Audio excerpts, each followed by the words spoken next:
አዲስ ቀን ላይ ናችሁ አብራችሁ ስላላችሁ እናመሰግናለን። ከሀገር ጉዳይ ተመለስን። የዛሬውን የሀገር ጉዳይ በዜና ኢትዮጵያና በኢቲቪ 57 እንደዚሁ ተጨማሪ ቆይታዎችን የምናደርግበት እንደሆነ ከወዲሁ ልናሳውቃችሁ እንወዳለን። አሁን ሰዓቱ የዶት ስትሪም ነው። ንብረቴ ተሆነ እዚህ ይገኛል። በፉጨት እንጀምር ጀምር ለማለት አፋጭነት የፉጨትን ጉዳይ ያለ ምክንያት አላነሳ ነው። እንግዲህ ትላንት በስፔን በፖርቹጋልና ፈረንሳይ በከፊል የመብራት መቋረጥ ችግር አጋጥሟቸው ነበርና እንግዲህ እነዚህ ከተሞች እንደምናውቀው በጣም ዘመናዊ የሚባሉ የቴክኖሎጂን የሚያፈልቁ ከተሞች ናቸውና ድንገት ምንም ባልታወቀ ምክንያት የመብራት ኃይል መቋረጥ ሲገጥማቸውና ጨለማ ሲወጣቸው የነበረውን ስርዓት ለማስቀጠል የትራፊክ ፍሰታቸውን በእጅ ጥቅሻና በፉጨት ሲያከናውኑ ነበርና ማህበራዊ ሚዲያው ላይም ትልልቅ የዓለም መገናኛ ብዙሃንም ትኩረት ስቦ ነበር። እንግዲህ የነዚህ ሀገራት ላይ የተቋረጠው መብራት በጣም በርካቶችን እያነጋገረ ነው። ግማሾቹ የሳይበር ጥቃት ነው ይላሉ፣ ሌሎች ደግሞ ከፍተኛ የኃይል ጭማሪ በመከሰቱ በዚህ በግሪዶች ላይ የተፈጠረ ችግር ነው እያሉ መረጃዎች እየሰጡ ነው ያሉት። ነገር ግን የተጣራ መረጃ የለም። ግን የ21ኛው ክፍለ ዘመን ትልቅ ተምሳሌት የምናደርጋቸው ከተሞችን ወደ 19ኛው ክፍለ ዘመን መልሷቸው ነበር ለሰዓታት መብራት ይቀርጣል ማለት ነው። የሀገር ውስጥ መረጃዎቻችን ስንጀምር ጎንደርን እናገኛለን። ጎንደር እንግዲህ በመጀመሪያው የኮሪደር ልማት በርካታ ስራዎች መሰራታቸውና እንዲሁም ደግሞ የፋሲል ቤተ መንግስት እድሳትን እናስታውሳለን። ከዛ በኋላ ወደ ሁለተኛው የኮሪደር ልማት ገብታለች ከተማዋና የሁለተኛውን ዙር የኮሪደር ልማት ለመስራት ደግሞ የገንዘብ አቅም አስፈልጓት ኑ ጎንደርን እንሞችር በሚል የገቢ ማሰባሰቢያ ትላንት በሸራተን አዲስ ሆቴል ስታከናውን ነበረ። በዚህ መርሃ ግብሩም እንግዲህ የክልል መንግስታት ተቋማትና ባለሀብቶች በርካታ ድጋፎችን አድርገዋል። በአጠቃላይ ወደ 2.2 ቢሊዮን ብር ቃል ተገብቷል። እንግዲህ ጎንደር የሁለተኛውን ዙር በማከናወን ከተማዋን ይበልጥ ሳቢ በማድረግ ኢትዮጵያ ውስጥ እንግዲህ ካሉ ከተሞች በጣም ጥንታዊ ከተማ የቱሪስት መዳረሻ የሆነች ከተማ እንደሆነች ይታወቃልና ስሟን በሚመጥን መልኩ ለመቀየር በሚደረገው ጥረት የማህበረሰቡን ተሳትፎ በማስፈለጉ እንግዲህ የገቢ ማሰባሰቢያ መርሃ ግብር ተከናውኗል። በዚህም ከሀገር ውስጥ እስከ ውጭ ድረስ በተደረገ ድጋፍ ወደ 2.2 ቢሊዮን ቃል ተገብቷል። ይህም እንግዲህ ሁለተኛውን ዙር የኮሪደር ልማት በቀላሉ መስራት እንደሚያስችል የታየበት ነው። በተለይ የተቋማት ተሳትፎ ትላንት ጠንከር ተብሎ ታይቷል። የኢትዮጵያ አየር መንገድ የጎንደር ኤርፖርትን ወደ 1.2 ቢሊዮን ብር በማውጣት ሙሉ በሙሉ ዘመናዊ የማድረግና ከተማውን የሚመጥን አድርጋለሁ ብሏል። እንዲሁም የክልል መንግስታት በሚሊዮን የሚቆጠር ገንዘብ ቃል ሲገቡ ነበር ትናንት። የአዲስ አበባ ከተማ አስተዳደርና ሌሎችም የሶማሌ ክልል ሌሎችም በርካታ የሚቆጠር ገንዘብ ለጎንደር ቃል ገብተዋል። እንግዲህ ጎንደር እንደ ስሟ ትለወጣለች ብለን ተስፋ እናደርጋለን። ማህበራዊ ሚዲያ ላይም የከተሞች ውበት እንግዲህ ከአዲስ አበባ ጀምሮ የተሰራው የኮሪደር ልማት አሁን የህብረተሰቡን ተሳትፎ የምናይበት ነው በሚል በርካቶች እየተነጋገሩበት ነበር። የህብረተሰብ ተሳትፎ ላይ ትኩረት ተደርጎ እየተሰራ ነው። አሁን ጎንደር ከዚህ በፊት የነበረውም ስራ ሌሎች ከተሞች ላይ ያለው የኮሪደር ልማት ስራ ልዩ የሚያደርገው በተለይ ማህበረሰቡ እንደራሱ አድርጎ እንዲጠብቀው ለማስቻል ራሱ ገንዘብ በማውጣትም በጉልበትም በሌሎችም ጉዳዮች ላይ እንዲሳተፍ እየተደረገ ነው እየተሰራ ያለውና ጥሩ ጅምር ነው። ርብርቡም ደስ የሚል ነበር። ትናንት በተለያየ መንገድ እያየ ነው ነበር።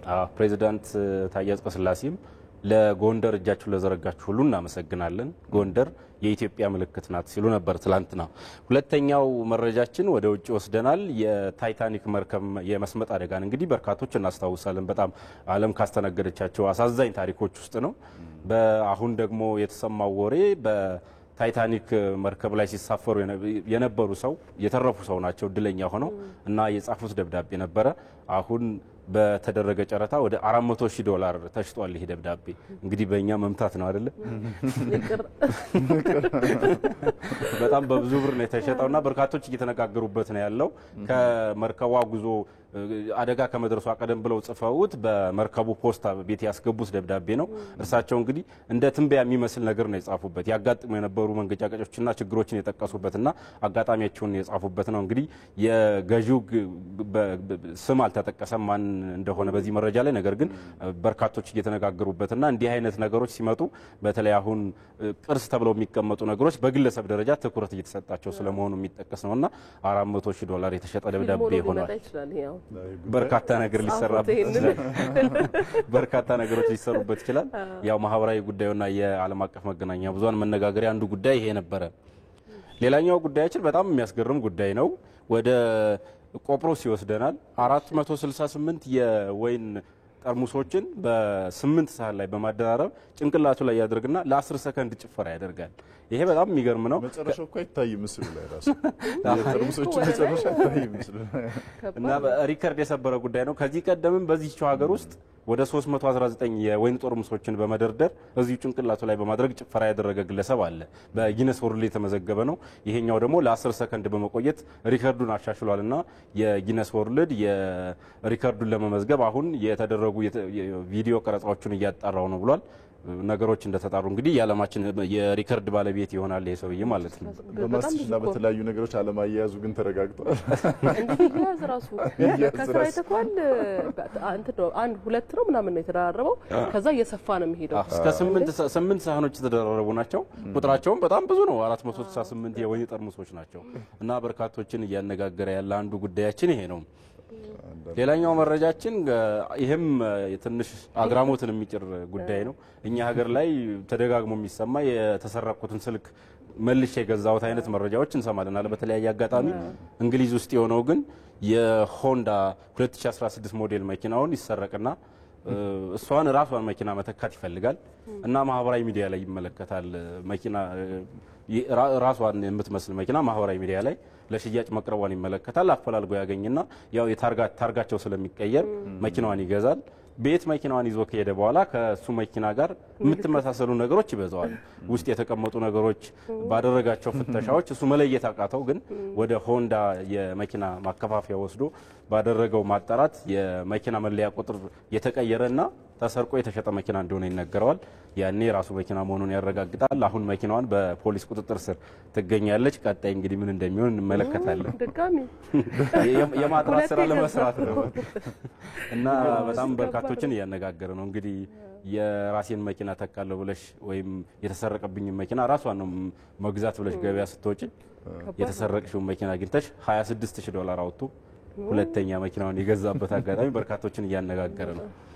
ሌላኛው መረጃችን ወደ ሩሲያ ይወስደናል። ሩሲያ ቀደም ብላችሁ በዜናችሁ ውስጥ ተነስቶ እንደነበረው የ3 ቀን ወይም የ72 ሰዓት የተኩስ ማቆም አዋጅን ፕሬዝዳንቱ በተናጠል አውጀዋል። እንግዲህ ዩክሬንና ሩሲያ ወደ ጦርነት ከገቡ ዛሬ 1159 ቀን ሆኗቸዋልና በርካታ ሰዎች የሞቱበት ጦርነት ዓለምን እያነጋገረ ያለና በርካቶችንም እየጎዳ ከአፍሪካ እስከ አሜሪካ አህጉራትና ሀገራትን በኢኮኖሚ እየጎዳ ያለ ጦርነት ነው። ነገር ግን ሩሲያ ለ3 ቀናት ከግንቦት 8 እስከ 11 እንደ አውሮፓውያን አቆጣጠር በሚቀጥሉት ቀናት የሚቆይ የ3 ቀናት የተኩስ አቁም አዋጅ አውጀዋል። አንደኛው ምክንያታቸው የሁለተኛው የዓለም ጦርነትን በድል ያጠናቀቁበትን ቀን ለማክበርና መሪዎቹን ለመቀበል በሚል ነው ፕሬዚደንት ፑቲን ይሄን ያደረጉት።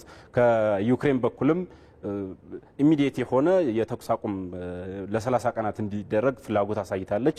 ነገር ግን ለፕሬዝዳንቱ ቀጥታ መግለጫ መልስ አልሰጠችም። ነገር ግን የተኩስ አቁም ስምምነት ፍላጎት እንዳለ አሳይታለችና ማህበራዊ መገናኛ ብዙሃንና በዋና ዋና የዓለም አቀፍ መገናኛ ብዙሃን ትኩረት ያገኘው ሌላኛው ጉዳይ ይሄ ነው። እንግዲህ የአሜሪካው ፕሬዝዳንት እያደረጉት ያለው ጥረት ይታወቃል። በሁለቱ ሀገራት መካከል ሰላም እንዲወርድ እና አጨቃጫቂ የሚባሉ ግዛቶች ክሪሚያ 2014 እንደ አውሮፓውያን አቆጣጠር ወደ ሩሲያ የገባች ክልል ነች። እሷን ቮሎዲሚር ዜሌንስኪ የዩክሬን ነች ማለቷን እንዲያቆሙ አሜሪካ እየወተወተች ነው። እንግዲህ በዚህኛው ሳምንት ደግሞ ወደ ሩሲያ ግዛት ዘልቀው የገቡ የዩክሬን ወታደሮች ነበሩ ኩርሲክ በሚባል ግዛት።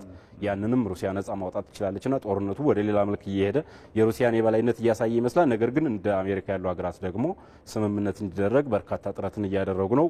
ፑቲን ደግሞ ለ3 ቀን የተኩስ አቁም አውጀዋል። በርካቶች እየተነጋገሩበት ትራምፕ ጥረት እያደረጉ ነው። በተደጋጋሚ በተለይ መሪዎችን በማግኘት ከዘለንስኪ ጋር በተደጋጋሚ ተገናኝተዋል። አንድም ሁለቴ ተገናኝተው እየመከሩ ነውና ያደረጉት ጥረት እውነት ለመናገር ችግሩ ምን ያክል ግዙፍ እንደሆነ የሚያሳይ ነው። በቶሎ አለመቋጨቱ ውስብስብ እንደሆነ ያሳያል። በተደጋጋሚ በተደረገው ጥረት ረገድ በቀላሉ መፈታት የሚችል እንዳልሆነ ያሳየ ነው።